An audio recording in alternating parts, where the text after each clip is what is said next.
Depuis 2011, les tensions entre l'Égypte, le Soudan et l'Éthiopie sont comme un drame épique où chaque acteur se bat pour ses intérêts vitaux. Au cœur de ce conflit, le barrage de la Renaissance sur le Nil bleu, devenu un symbole de lutte pour le pouvoir, la sécurité et les ressources essentielles.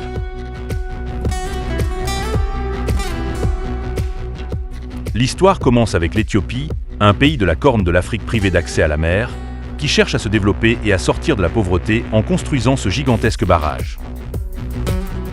Son objectif, produire de l'électricité pour sa population en forte croissance, son propre développement et pour l'exporter. Mais ce projet, qui représente une avancée pour l'Éthiopie, entre en collision avec les préoccupations des pays en aval, l'Égypte et le Soudan, qui dépendent massivement du Nil pour leur approvisionnement en eau.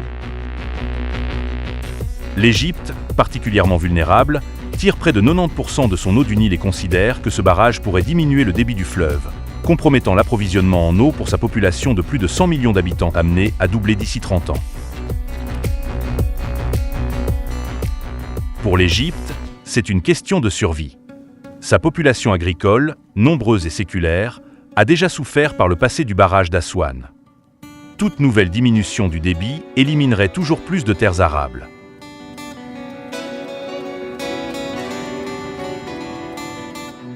L'Égypte voit le barrage comme une menace directe à sa sécurité nationale, une perte de pouvoir sur ce qui est sans doute sa ressource naturelle la plus essentielle.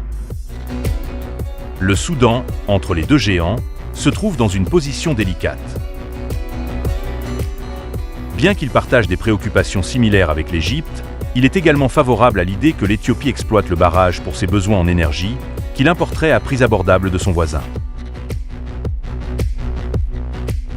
Cependant, il redoute que les variations dans le niveau de l'eau causées par la construction du barrage n'entraînent des inondations ou des sécheresses imprévisibles qui affecteraient sa propre agriculture et sa population.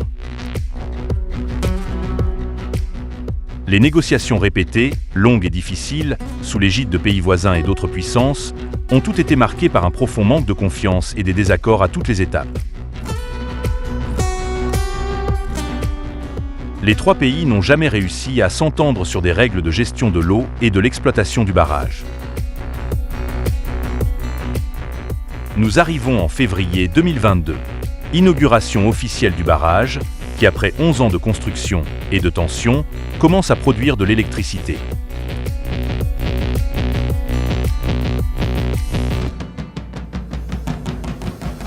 Les conséquences de ce conflit sont multiples et lourdes. La modification du débit et du rythme saisonnier du Nil engendré par le barrage de la Renaissance se ressent dans toutes les régions en aval, soit Égypte et Soudan tout entier. Déjà confrontés à une baisse du régime du fleuve du fait du réchauffement climatique, bien réel s'il faut encore le prouver, les agriculteurs de la vallée et du delta du Nil doivent aujourd'hui abandonner les cultures trop gourmandes en eau comme le riz, pourtant à la base de leur alimentation. Chaque barrage sur le Nil retient d'autant plus les alluvions dans son lac réservoir, qui auparavant venaient se déposer sur les berges cultivées. Ce limon, précieux engrais naturel, qui se fait rare, contraint les agriculteurs à dépenser davantage pour acquérir des engrais, organiques mais souvent chimiques, donc nocifs pour la faune et la flore très riche du Nil. Pour l'Égypte, la perte du limon a une conséquence encore plus dramatique. Année après année, le delta disparaît dans la Méditerranée. La raison en est simple. C'est ce limon qui, depuis des millénaires, venait remblayer le delta naturellement érodé par la mer. Privé de ses dépôts, le recul du littoral est inévitable.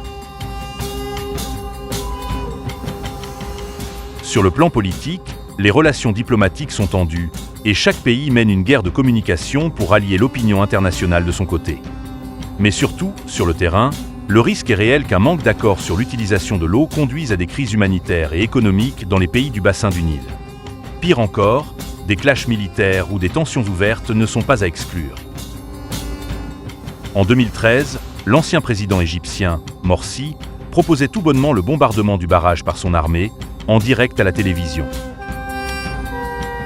En 2018, l'ingénieur en chef du projet a été retrouvé assassiné dans sa voiture.